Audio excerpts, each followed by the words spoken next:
panel. How many games do you think Sam Lammers and Dezers should get? And do you think Taylor McCloskey should get more game time? Okay. What do you feel yourself? What would you say, Derek? I think Lammers should be given a rest, but I think maybe with the right partner, I still think Dezers will come good. I'm not convinced with Sam Lammers. Barry, what would you say?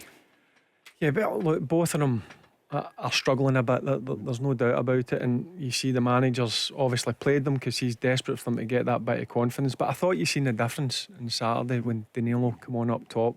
His movement was very good. Listen, I thought his goal, it was an excellent cross for Tavernier, but he's peeled off the back of the defender, and the goalkeeper's got no chance with it. So I'm desperate for them to do well. It must be hard for them because, listen, they're getting criticised a fair bit. But I've got to be honest, you did see the difference when Danilo, in terms of the young boy McCausland, I really like him. He's got real energy about him. And when he come on as a substitute yesterday, I thought he did make a difference again, which he has in previous games. And I love nothing more than seeing a young player come through the academy. The manager spoke about McCausland. That depends of his trainings and his games, couple of weeks. I'm not a coach who cares about age. So look at my track record. In Monaco, I had 70 years old starting. In Bruges, the same. In Genk, also young players. For me, it's not important if you're 17 or 37. It's what you prove on the pitch. Mark, what are you thinking? I like that. I like that quote right away. You know, and age should never be a barrier, Paul. If you've got a chance, particularly when Rangers aren't firing all cylinders, I've got to explore every option available to them. And if it means that McCausland gets ahead of senior players in the queue, then so be it, because a lot of the senior players, let's be honest, don't deserve a starting place just now.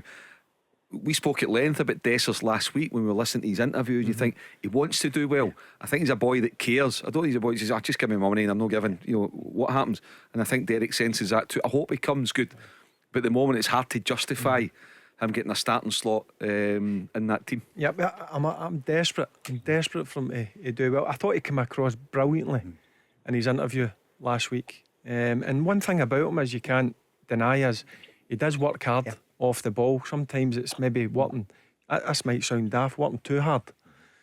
So listen, I thought he made the right decision, the manager, at half time with making the change. And he nearly scored, didn't he? Albeit it was just trundling over the line. The one with Connor Golson, I'm just hit off him and just go in. Then that can feed him that bit of confidence. I think that's what he needs. What do you do with Sam Lammers then? Derek's saying he should be rested, but how will we ever see what he can produce if he's not playing? Yeah, but I think you might see some changes during the week up at Dens Park, Paul. The manager did mention that he's wanting to see the full squad. He's not seen enough players in enough games. I know that was only his third game, but I would imagine there's going to be a few changes, and I think he might make that change with somebody coming in from for Sam Lammers. But in terms of young McCausland, he's 20. He's not like he's a 17 and 18 year old boy, but I definitely like a look at him. I think he brings something different to the Rangers team, and don't be surprised if he starts up at Dens Park.